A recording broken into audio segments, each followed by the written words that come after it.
I don't only sharpen knives and scissors. A customer dropped off the Lord of the Rings sword Andúril for me to sharpen, and I'll show you my process of making it razor sharp.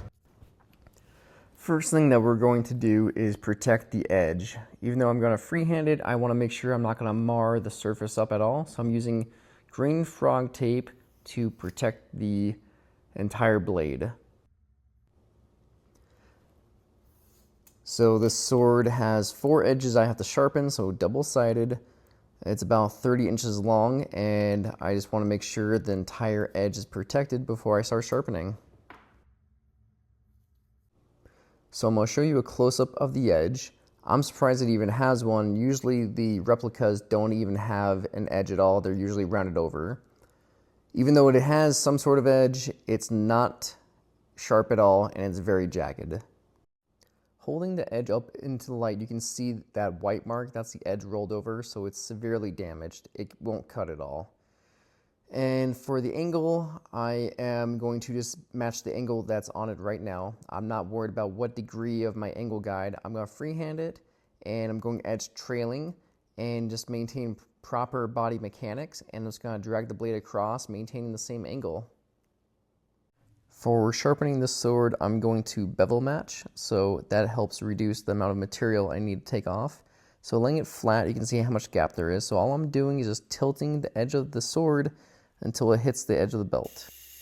So for initial sharpening, I'm starting with a 120 grit Cubitron belt, and I'm using the slack portion, so I'm creating a little bit of a convex edge.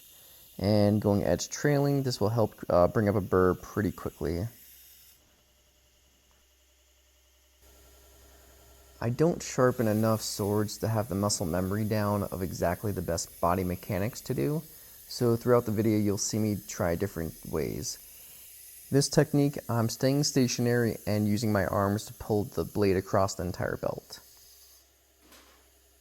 Biggest thing is for doing a double-sided sword or knife is to maintain the same angle and do equal passes back and forth because you want to have the same size bevel. So here you'll see me sharpen one side, I'll flip it over, and I'm only doing one pass per side, and then I'll flip the sword over to the opposite side.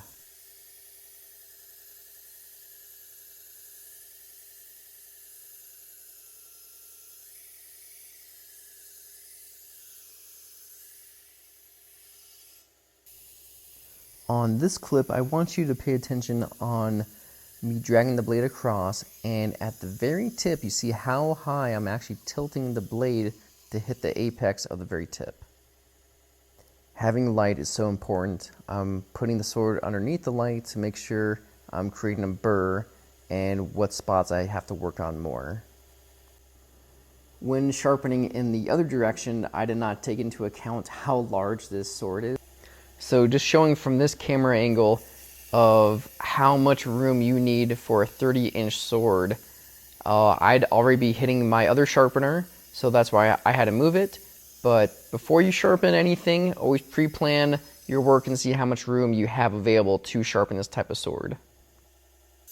Like how we talked at the beginning of the video of different body mechanics of how to sharpen the sword, you see me walking with it instead of just staying stationary and just using my arms. Since I don't sharpen a lot of swords, the muscle memory just isn't there on which technique is better. So I'm still balancing back and forth of moving with the sword or staying stationary and just moving my arms. It's taking longer than I'd like to create a burr with my current belt, so I'm putting a brand new 120 grit Cubitron belt on. I have my old belt on the right, my new one on the left, and I'm dragging my finger across it. The new one, it's grabbing onto the finger. The old one, it's sliding across, so there's no more grit left to it. The part that I didn't record, the very next pass with this belt, I created a burr. So you're looking at the edge of the sword, and you see like that white line across it? That's the burr. So now I know I can switch to a different grit. For the progression of sharpening, I'm swapping out the 120 grit Cubitron belt with a 600 grit Trizact belt. And I'm going to refine this up to 4,000 grit for a mirror polish. With this 600 grit Trizact, I'm going to sharpen equal passes on all 4 sides, And this is going to leave a nice toothy edge, but we're going to refine it even more and leave a beautiful mirror polish to it.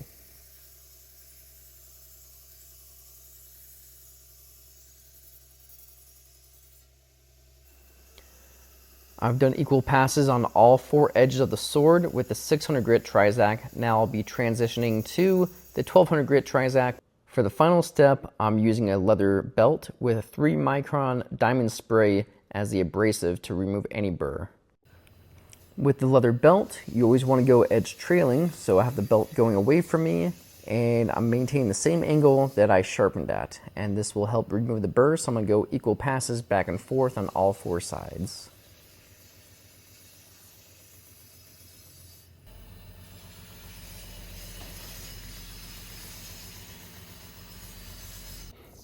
With the sword all sharpened and deburred, it's time to remove all the tape, like unwrapping a Christmas present, to see the final product. And then we're going to clean it with isopropyl alcohol. Every time I'm done sharpening any tool, I spray it down with isopropyl alcohol, and then I use a microfiber towel to dry it off. This thing is beautiful, it's sharp, it's shiny, and now let's do a cut test with it.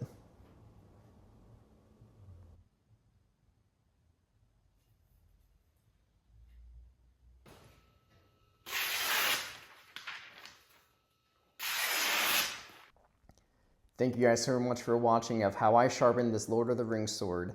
If you need any of your knives, scissors, or sword sharpened, please give me a call. Again, my name is Vinny, the owner of The Knife Guy. Have a great day.